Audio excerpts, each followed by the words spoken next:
these have become notorious, and the investigations have been ongoing for longer than most of the other investigations, because the other investigations have largely focused on areas which were liberated later on.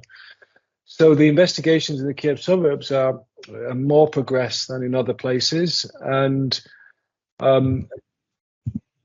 when you're investigating war crimes, you have to map the crimes at the ground level, and then you understand the patterns, and you understand the nature of the Russian units who were present. You understand their subordination. You understand whether these crimes are the result of troops on frolics of their own, or because they're part of a policy.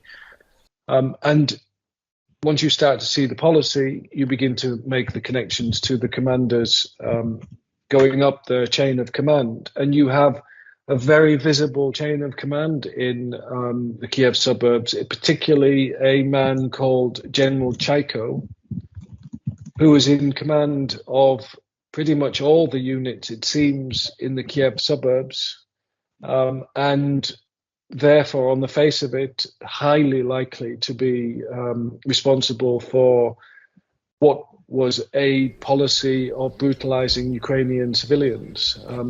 So I would be very surprised if in due course we don't see the Ukrainians with robust cases against Chaiko and his subordinates, and maybe even those above Chaiko, for what happened in Bucha and Irpin and those places.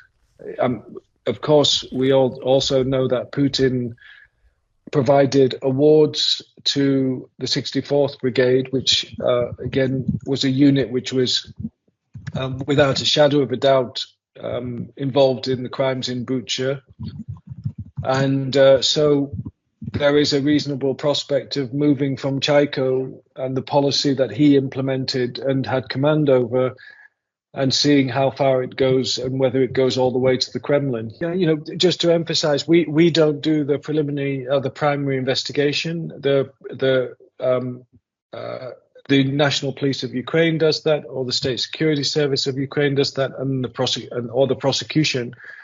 We're involved in this, essentially analyzing the evidence and assessing where it's got to, what it shows, what linkages it shows to commanders like Chaiko, and assessing whether that case meets international standards in terms of robustness and integrity, and therefore whether it's a case which will stand up and be able to prove beyond a reasonable doubt that someone like Chaiko, despite not giving orders directly or and not being involved directly himself, nevertheless is implicated as a primary perpetrator by virtue of commanding these troops, or responsible for complicity, sort of aiding and abetting these crimes. So that's our job, is to basically be this analytical advisory support to support prosecutors and the police to understand what they have got, and to help them get what they haven't got, to conduct further investigations if they're needed. The stage really of having done that difficult, what we call crime-based investigation, that's the first step of, you have two basic steps to a war crimes investigation: the crime-based investigation and the linkage investigation. And the crime base is what happened on the ground, and who or which units are largely responsible for those crimes, and the patterns.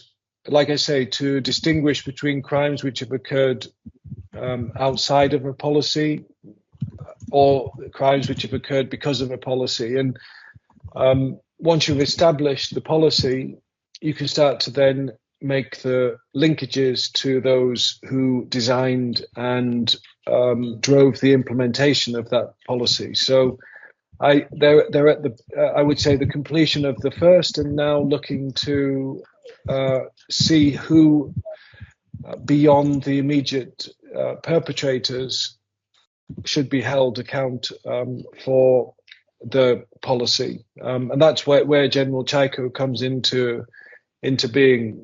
Establishing he's present, or if not present, then aware and present, and establishing that he's in control, and establishing that despite that awareness and control and the awareness of criminal behavior, his failure to take any steps to control his troops, and thereby you build a picture of not just negligence but criminal intent. You show that he must have intended the crimes because he was aware of them and had the means to prevent them, and yet continued to allow them to occur. So that's the most difficult part of war crimes investigations.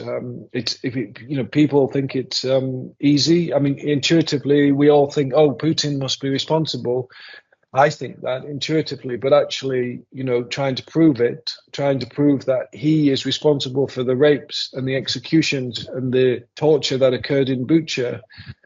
Yes, he approved he provided awards to the 64th Brigade, but you've got to do a lot more than that to link him convincingly and beyond a reasonable doubt to what happened in Bucha.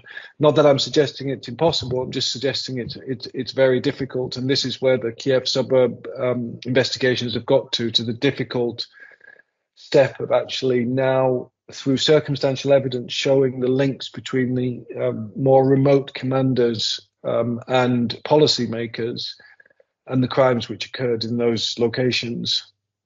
International criminal law is a pretty young discipline. You had Nuremberg, obviously, post World War II, and then you had a massive gap in this discourse. And then in 1994, you had the new modern international tribunals, which from Rwanda to the former Yugoslavia, Sierra Leone, Cambodia, and so on. But in reality, you're talking about not that much practice. The ICTY, which is by far and away the most successful tribunal, I think had maybe 161 cases over 30 years. So much has been learned over that period of time, but there's still huge gaps in practice and principle.